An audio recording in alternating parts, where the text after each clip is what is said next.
Let's start. First of all, sorry for the delay. Mr. Lazzarini was in another meeting, and I'd like to thank you all very much for being here for this press conference of the UNRWA Commissioner General, Mr. Philippe Lazzarini. Doesn't need any introduction, of course, but I'd like to thank you very much for being here to listen to his update on the situation in the occupied Palestinian territory in Gaza. And I'll give him the floor immediately for his initial remarks, and then we will take a few questions, and I underlined a few. Thank you. Mr. Lazzarini, Commissioner General. Okay, good morning, good afternoon, and first of all, yes, apologize for the... Yes? C'est mieux comme ça? D'accord. Okay. So first of all, apologize for the delay. I had a longer member state briefing than expected this morning.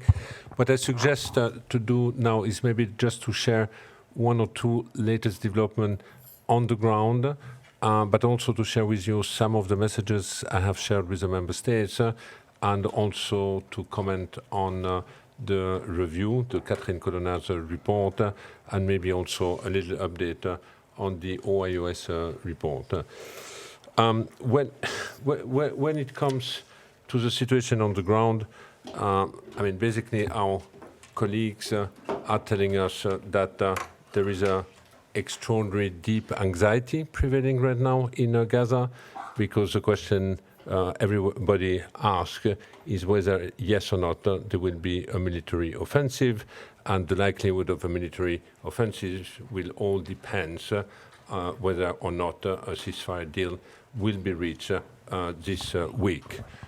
Just to let you know that people have not yet been asked to evacuate from Rafah, but there is a sense that if there is no deal this week, that this can happen at any time. My colleague on the ground are also describing basically a constant, I would say, a constant state of trauma among the people, and basically they came with a new acronym. We are not talking anymore about PTSD, but we are more talking about the CTSD, which would mean constant traumatic stress disorder prevailing in the Gaza Strip, and obviously this is not too surprising. This morning I commented also on the latest development in the north, where we are engaged in a race against the clock to reverse, in fact, the spreading hunger and the looming famine, especially in the northern part. The good news is that my colleagues have reported that there is more food available in the market, so increased availability, but it still does not mean that the food is accessible, just because there is absolutely no cash circulating in the northern part of the Gaza Strip. We believe that much more needs to be done. It is true that there have been more supply entering during the months of April, but this is still far from enough to reverse the negative trend we have seen. I have also mentioned this morning when I met the member states the issue about the blame game you might have heard between the Israeli authority, mainly the Kogat, and the United Nations. On one hand, the Israeli saying what we are providing all the necessary food. The problem is on the side of the United Nations. Let me just give you a few facts regarding this. First, this is not true, and this is not our reading. Look at, starting with UNRWA, whenever we ask for a convoy going from the south to the north, our convoys are systematically denied, so we still have no access. Whenever a permission is given to deliver anywhere else in the Strip, the process is always complicated and very cumbersome. When it comes to enter into Gaza, we have this system of offloading, downloading, offloading, downloading the trucks, which makes things extraordinarily difficult also. We have operating hours of the crossing which vary from one day to another one, with limited number of hours where we can operate. And most of the time, many times a week, we have also the crossing being closed because they are just dumping released detainees, or dumping sometimes bodies who have been taken to Israel and back to the Gaza Strip. Now, talking about the detainees, I have also briefed the member state about the report we have issued about a week ago.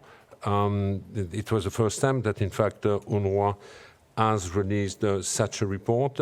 In my meeting this morning, I have reminded that, of course, hostages are still in captivity with the Hamas, and that both the Secretary General, myself, but other UN officials keep asking for the unconditional and immediate release of the hostages. But I have also shared this morning our deep concern regarding the Gazan detained by the Israeli security forces. The report you have seen recently has been based on a number of testimonies collected by the agency. Why by the agency? Because we are at the crossing, we are at Kerem Shalom, because we are manning the main logistical hub at the entry of Gaza, and these people basically have been released at this place. And according to the testimonies that we have collected, people have told us that they are routinely rounded up. When they were arrested, they were routinely rounded up, stripped to their underwear, and loaded into trucks, blindfolded and bombed. Most of the time, once arrested, these detainees remain incommunicado, and they are subjected to shocking inhuman treatment. Among the inhuman treatment, they have described to us waterboarding, severe beatings, attack by dogs, being forced to hold stress position for hours, sometimes 12 hours, 24 hours, and being forced to wear diaper instead of accessing the toilet. And among the detainees who have been released, we had also a number of UNRWA staff, and they have also reported to us that while under interrogation, they were asked a lot of questions about their work with UNRWA, and basically also being pressured to state that the agency is politically affiliated in the Gaza Strip. This morning, I have also highlighted the fact that, as you know, the agency is under a lot of strain.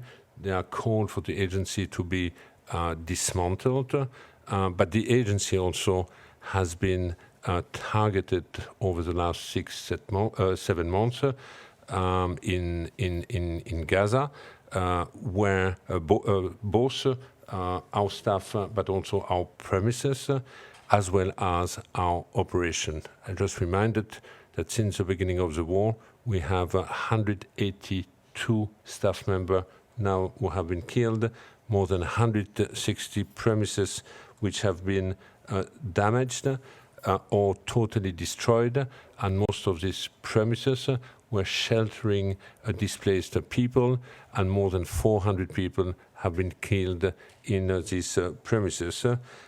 We have also seen that whenever we vacated premises, mainly in the north of the Gaza Strip, they have been then used for military purposes. We have also heard about the allegation regarding tunnel underneath some of our premises, and basically I was calling the member state to make sure that at the end of the war, once we have a ceasefire, that we have also that we put in place an independent investigation to look into this blatant disregard of the United Nations, in order to avoid that this becomes also in the future the new standard. I also briefed this morning about where we stand on the OIOS report, but in fact we have been briefed by Stefan Durajic, I think on Friday, just to reiterate what he has said. We started with 12 allegations conveyed orally to me, then I submitted after that to OIOS. Later on, OIOS received 7 additional allegations, 5 plus 2, 5 in March and 2 in April.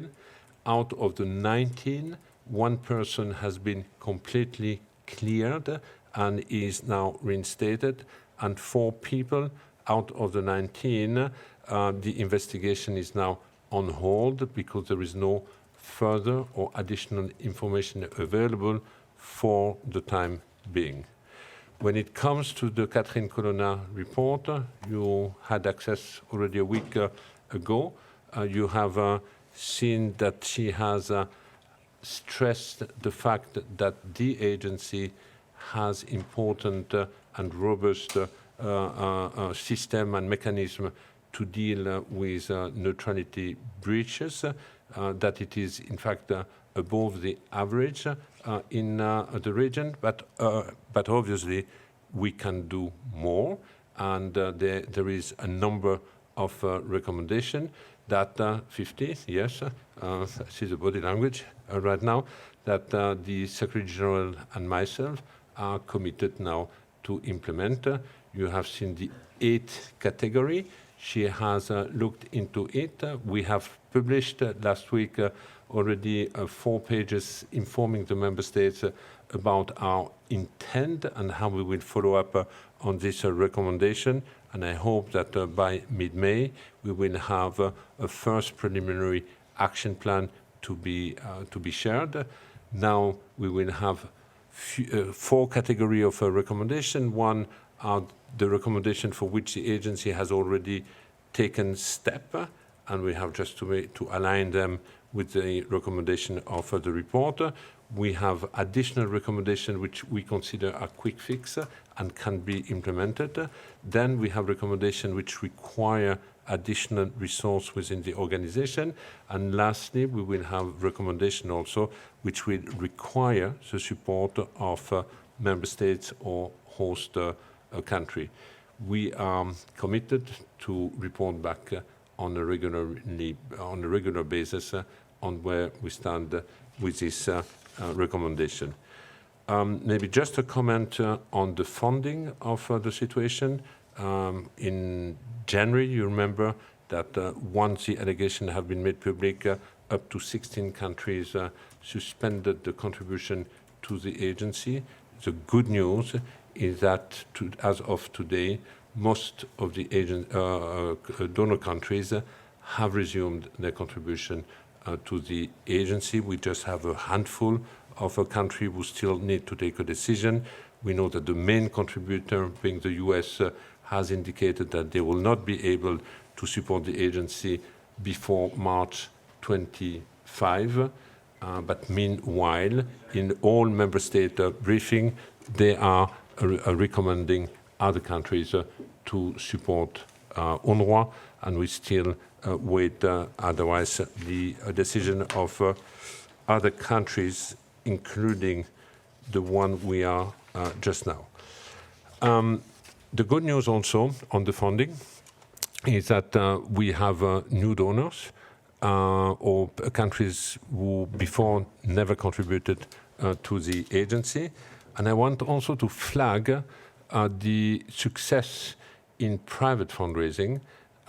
In 6 months, the agency has basically mobilized more than $115 million in private fundraising, which is an indication also of the extraordinary grassroots solidarity expressed towards Palestinians and also to the agency. Let me just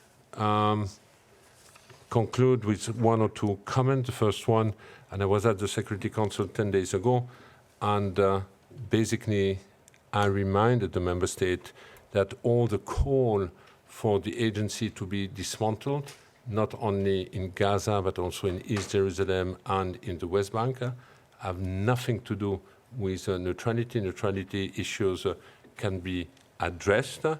but the objective behind it is clearly to strip the Palestinian from the refugee status. And basically, we keep hearing UNRWA is part of the problem because it perpetuates the refugee status. It's as if you say that an humanitarian response in a conflict perpetuates the conflict. What perpetuates the conflict is the absence of a political solution. So I told member states that more than ever, the lasting temporary agencies that we have been over the last 75 years, if really today there is a genuine commitment to reactivate and bring back the two-state solution on the table, the agency can retrieve its temporary nature by supporting the transition leading to the two-state solution, the transition leading to a day after.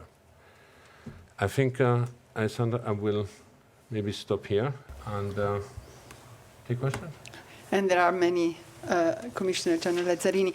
And I will start with Yuria Prelev, who is our correspondent of IRA Novosti, and also the president, the new president, Philippe, of the Association of Journalists here in Geneva, at the Palais. Merci, Monsieur le Commissaire Général. Je vais vous poser la question en français, si ça ne vous dérange pas.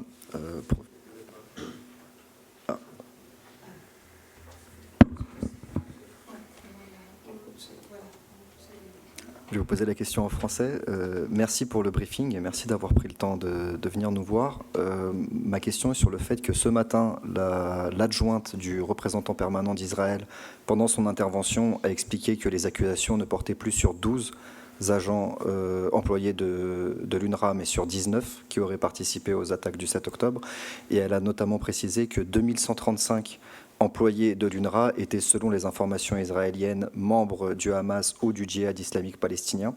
Est-ce que ça vous semble crédible ou est-ce que vous considérez que l'objectif de ces accusations, c'est plutôt de continuer à essayer de détruire la légitimité de l'UNRWA ou est-ce que vous allez enquêter sur ces cas-là? Merci.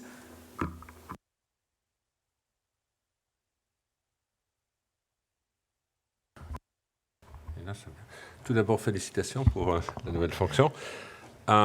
C'est juste, nous avons 19 cas, comme je l'ai indiqué dans mes remarques.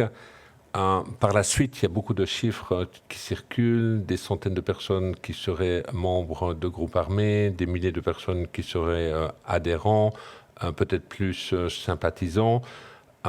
Pour l'instant, ce sont, comment dire, des déclarations, ce sont des listes, mais ce n'est pas, il n'y a pas de fait, il n'y a pas d'informations qui substancient ou qui supportent en fait ce genre d'allégations. Donc à chaque fois, nous sommes clairs. Si vous faites une déclaration, et la plupart du temps en fait, sont des déclarations qui sont faites à travers la presse et pas forcément des informations soumises aux Nations Unies. Mais si ces informations nous sont soumises, il faut qu'elles soient substantiées. Et si elles sont substantiées, elles permettront ensuite d'ouvrir une enquête. Maintenant, la question est, est-ce que vous pouvez être un militant? Non, vous ne pouvez pas être un militant armé. Vous pouvez, comme partout, il y a une politique qui ne permet pas, en fait, d'avoir une double allégeance, celle des Nations Unies ou celle d'un groupe armé. Et là, on a des politiques qui sont très claires, mais à chaque fois, pour ouvrir une enquête, on a besoin de plus qu'une déclaration. Il nous faut, malgré tout, quelques informations supplémentaires qui, à ma connaissance, n'ont pas encore été transmises aux Nations Unies.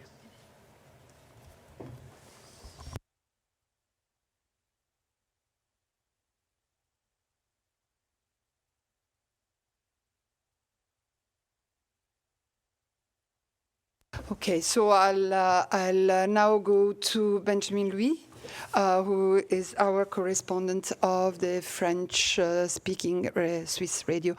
I think you have a news for us, Ben. Oui, je vous pose aussi la question en français. Enfin, ça va être une réaction. On vient de recevoir la nouvelle que la Commission de politique étrangère du National a voté en faveur d'une reprise du financement à l'UNRWA, 13 voix pour, 11 contre.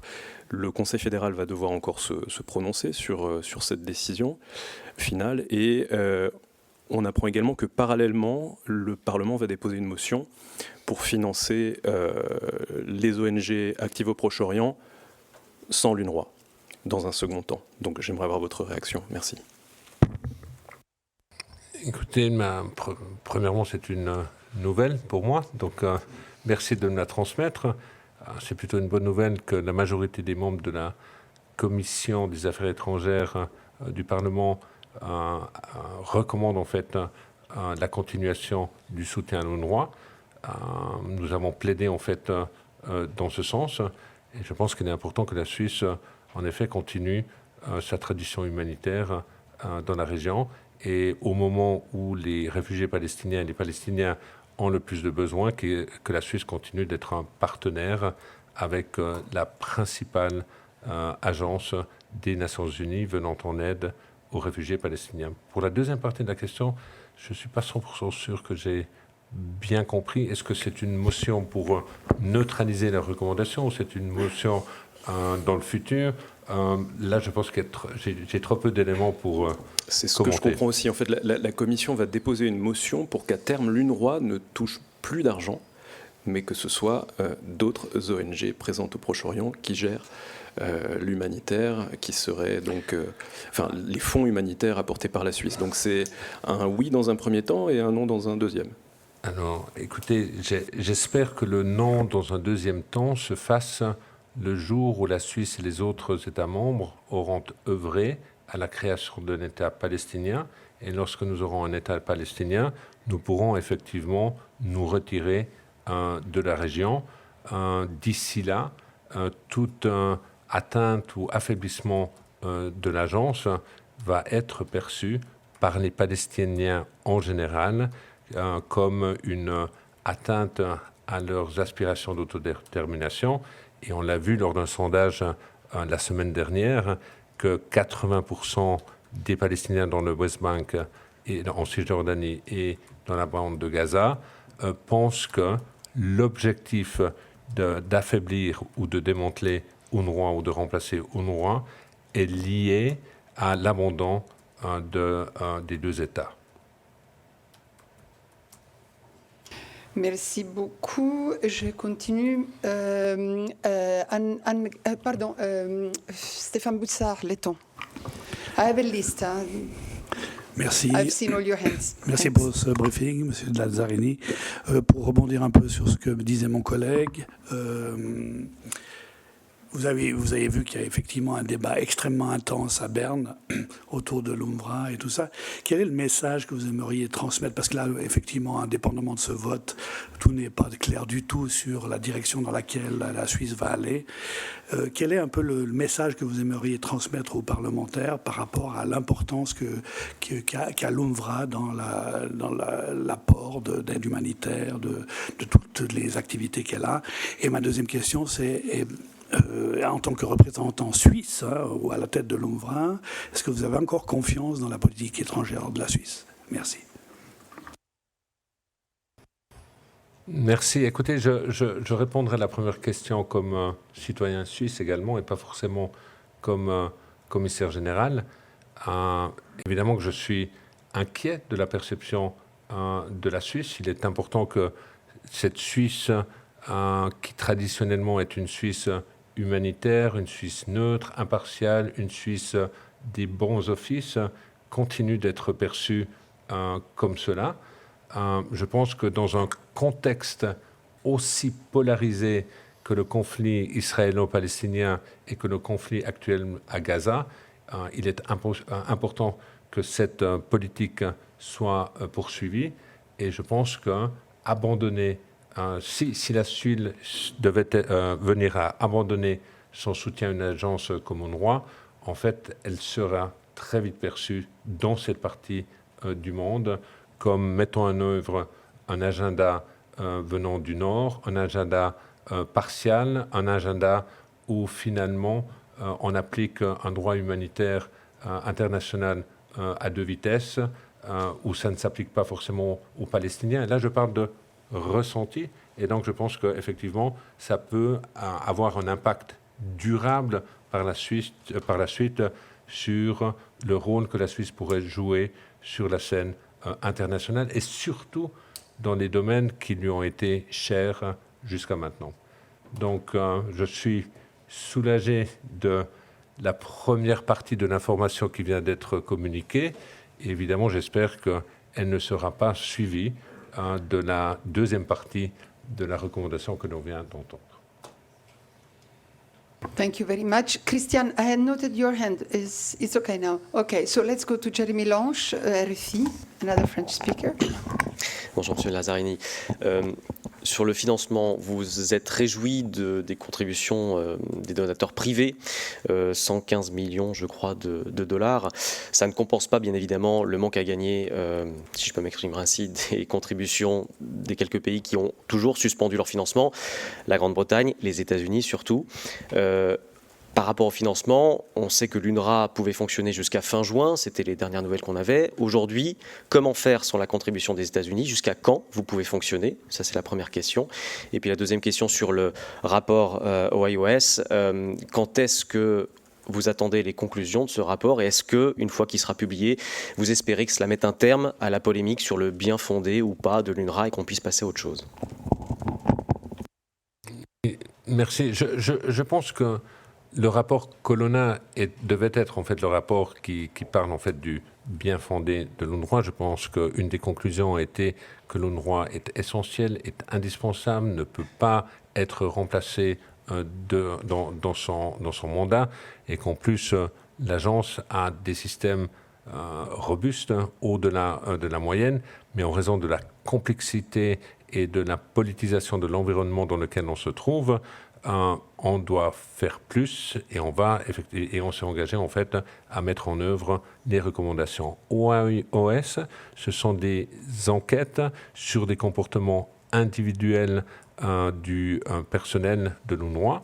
Je ne sais pas quand elles vont se conclure parce que ça va prendre du temps, ça va dépendre en fait des informations ou de preuves qui pourraient être transmises aux enquêteurs. On avait commencé avec 12 personnes, aujourd'hui on en est à 19. Peut-être que d'autres cas vont être soumis à l'équipe qui enquête. Ensuite, ces rapports ne vont pas forcément être publics parce qu'une fois qu'il y a une conclusion, ce sont des rapports qui pourraient permettre l'ouverture d'actions. Alors si des fautes graves sont avérées ou si une situation devait être suffisamment crédible pour ouvrir une enquête plus criminelle sur la possible participation d'un staff, eh bien ces rapports vont rester confidentiels jusqu'à la fin des enquêtes. Donc ce que nous allons faire, c'est ce que nous avons fait maintenant. On va régulièrement tenir informé de la situation en termes de combien de cas sont fermés, combien de cas sont temporairement mis en veilleuse et combien de cas continuent à être actifs. Donc, en plus, UNRWA en tant que tel n'est pas en charge de ces enquêtes, c'est une enquête indépendante. Donc pour ce qui est du timeline, je ne sais pas. Thank you very much. The question, an important one. Les États-Unis représentent, alors l'année dernière, représentaient environ 400 millions de dollars pour l'agence, dont 180 millions de dollars pour le budget principal. C'est un manque à gagner extrêmement important. Les États-Unis, sur cette année fiscale, ont fait une contribution de 60 millions de dollars. Donc il y a un manque à gagner sur le budget principal de 120 millions à peu près, que l'on va devoir compenser avec de nouveaux contributeurs. Il y a eu au cours de ces dernières semaines quelques annonces. Certains pays ont augmenté ou doublé leurs contributions ici en Europe, mais on a aussi entendu des pays comme l'Irak qui n'ont jamais été un contributeur. L'Algérie n'avait jamais contribué à l'organisation. Nous avons eu la semaine dernière l'annonce du Koweït qui va contribuer à 30 millions. Donc j'espère qu'avec ces annonces-là, on trouvera moyen de passer d'un mois à l'autre. Mais pour l'instant, je peux dire avec confiance que nous sommes couverts jusqu'à la fin du mois de juin. Maintenant, je regarde le mois de juillet et le mois d'août. Merci beaucoup. Let's switch back to English. Jamie Keaton, Associated Press. Thank you, Mr. Lazzarini, for coming to see us. Just wanted to follow up on that a little bit. Just to be clear, so there's not any change in your timetable for the continued operations of UNRWA through June, even though you've gotten this more than $115 million. That hasn't changed your timeline for operations. Just wanted to be clear on that. The second question just has to do with, you mentioned that one person had been reinstated. That means back to work? I mean, just could you clarify that? And is it your understanding that the donors who have suspended their funding are waiting for the release of the final OIOS report to actually resume? I mean, is that the condition that they've told you? Thank you. Yes, thank you. We have two main streams within the organization. We have the core budget, which basically covers the salaries of the 30,000 staff of the organization, which most of the time I describe as our backbone, basically. And when I talk about the shortfall of the main contributor of $180 million being the US, I talk about this part of the budget. The rest is related to the emergency appeal, either the emergency appeal for the oPt, which includes obviously Gaza, for which we have called now $1.2 billion US dollar, and also the appeal on the Syria crisis, which covers also the humanitarian assistance in Lebanon and in Jordan. So the $120 million that we have raised with the private sector is primarily money for the Gaza appeal, so it's not money mobilized for the core budget of the organization. Now, yes, I'm confident until the end of June, because I know that June is now completely breached. I have information about July. It's not completely breached. If you ask, are you confident or not, I would say during the last 4 years, I have rarely had more visibility than 2 or 3 months. I'm used now to have to deal with an extraordinary unsettling financial environment and situation. So based on recent experience, based on the fact that most of the donors now have come back, and most of the donors clearly indicated that the review and the Catherine Colonna report will be the basis for their decision. So not OIOS? Not OIOS, that I'm aware of. Thank you very much. I'll go to... Can I just make a comment, Bien sûr. because it's important. The Catherine Colonna report is all about the system and policies and the agency. OIOS, it's about individual behavior. And the individual behavior does not mean that there is a systemic issue. So Catherine Colonna was on the systemic. OIOS on the individual. Okay. But just to follow up on that, I mean, the reason that the funding was suspended was principally in relation to these individual cases. You are right, but the follow-up concern after that was, is there a systemic flow or not? Thank you very much. Let's go now to Imogen Fawkes, our correspondent of BBC. Imogen? Hi, thanks for taking my question. This is actually about this floating bridge that the Americans are building into Gaza to bring aid in. Jamie McGoldrick, the outgoing humanitarian coordinator, he expressed some concerns about how that would work. I just wonder how you assess it. Yes, there have been a number of concerns expressed by UN agency about the modus operandi once the pier is in place and how the assistance will arrive, will be manned, will be handled at the pier. We had last week the head of the security who came also to make an assessment. We have submitted a number of recommendations in order to address our concern, and my understanding is that these are ongoing discussion, and once our concerns are addressed, I mean, this will be an additional entry point. As you know, we keep also saying that the maritime corridor or airdropping cannot and should not be alternative to the main entry into Gaza, being the land crossing. Indeed, Christian Ulrich from the German news agency had a question. Thank you, Mr. Lazzarini. I'm getting lost in the figures that are floating around now. Can you tell us how many countries have still suspended what sum of money, what sum did you expect to get in January that has been suspended and has not resumed? So how much is still lacking out of a total of what? Thank you. The countries who, I mean, first, the United States. United States has clearly indicated that they will keep the freeze, the suspension, until March 2025. The UK, because of Congress prohibition, the UK has not yet taken a decision. Austria has not yet taken a decision. So this, and we just heard what's going on here in Switzerland. So these are the three countries who are still suspending.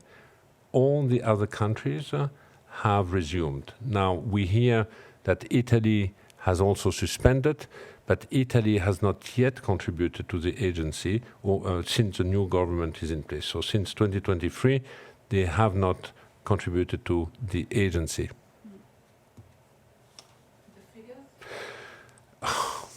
I don't know what the UK intended to contribute. You know, they have been, they were top donor a few years ago.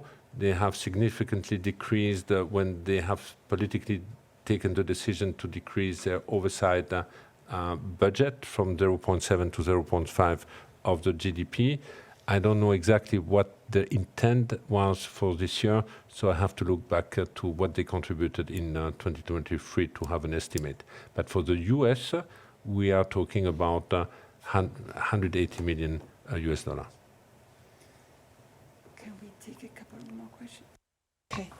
Sorry, I was just checking because I think at a certain point we will have to stop, but I'll give the floor to Dina Abisab. Dina, can you introduce yourself, please? Thank you, Alessandra. I'm Dina Abisab. I'm the representative of different Arabic media. My question is about the detainees, the Palestinian detainees. You said that they are facing extreme violence. What is the number of those detainees? Do you have any figures? And did you document in your reports any killing of detainees and any sexual violence and rape? Thank you.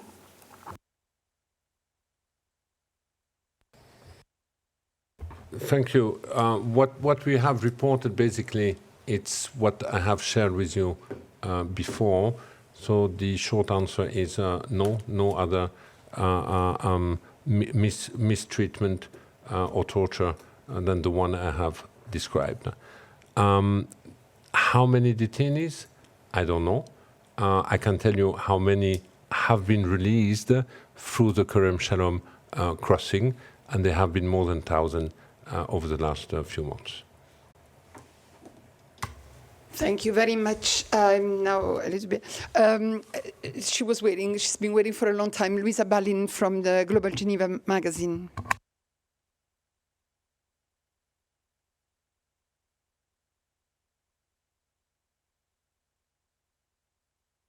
We can't hear you. Maybe you oh, now it works. Okay, Luisa, now it's works. working. Thank you. Merci Alessandra. Bonjour Monsieur Lazzarini. J'ai une question par rapport au Conseil fédéral. Les parlementaires, une des commissions s'est exprimée. Je voudrais savoir quel est votre message aux membres du Conseil fédéral, puisqu'on sait qu'ils sont divisés par rapport au soutien de l'UNRWA. Et j'aimerais aussi vous demander, est-ce que vous avez des contacts avec des personnalités de la société civile et autres israéliennes? Merci. Écoutez, sur le message pour les membres du Conseil fédéral, j'espère qu'ils vont suivre la recommandation de la Commission des affaires étrangères, en tout cas la première partie de la recommandation. Et j'espère que la Suisse et le Conseil fédéral resteront le partenaire qu'ils ont été au cours de ces dernières décennies avec l'agence pour les années à venir et surtout pour ces années qui, j'espère, deviendront des années de transition si la communauté internationale est véritablement sérieuse sur la question des deux États et que si c'est le cas, ce n'est certainement pas le moment d'abandonner le soutien à une organisation comme la nôtre. Pour la deuxième partie de la question, la réponse est oui. Thank you very much. I'll take a last question from the correspondent of Yomiuri Shimbun. Thank you very much. My name is Satoko Adachi. I work for Yomiuri Shimbun. I just want to follow up the pier that the U.S. military is currently constructing. In terms of aid distribution, will UNRWA be involved in this? And then also, secondly, you said that the Israeli authorities have denied UNRWA to deliver food aid to the north. So the last time UNRWA was able to deliver the food aid was January 23rd. So since then, you were denied. And then also about when was the last time you were allowed to enter Gaza? Because I saw the news that you are also denied to enter the Gaza. Thank you. Thank you. I plan to go to Gaza Sunday, so I hope I will be allowed to go to Gaza. But I don't have a final answer for the time being. When it comes to the pier, basically we have, we are dividing responsibility within the UN system. UNRWA is manning the logistic at Kerem Shalom and in Rafah. And we have the logistic cluster, which is supported by WFP, which will be manning the entry point at Eretz, when Eretz becomes operational, and also at the pier, on behalf of the humanitarian system. It is true that we did not have any convoys of UNRWA, direct convoys from the south to the north. Having said that, when we operate in the north, we have our staff helping for the distribution to the people in need, and we have also the necessary premises where the assistance can be brought in. So, yeah, I have to. For the person who asked how much funding is still suspended to the agency, the estimated, when we say suspended, it's money we were aware, which was committed, and which remained suspended for the agency. The total amount is $267 million US dollar. The bulk of it comes from the US. And I'm trying to read. Trying to answer your questions. Okay. Yeah. I was just reminded that when it comes to supply into Gaza, the most efficient way and the quickest remains the land access. And this is also the safest way to bring assistance into Gaza Strip. Thank you very much, Commissioner General Lazzarini, for these updates today. It was really important to hear you, especially after the decision of the Swiss authorities. Thanks to all for having followed this press conference, and please come back soon to update us. And good luck. Thank you very much. Thank you. Thank you. Bon appétit.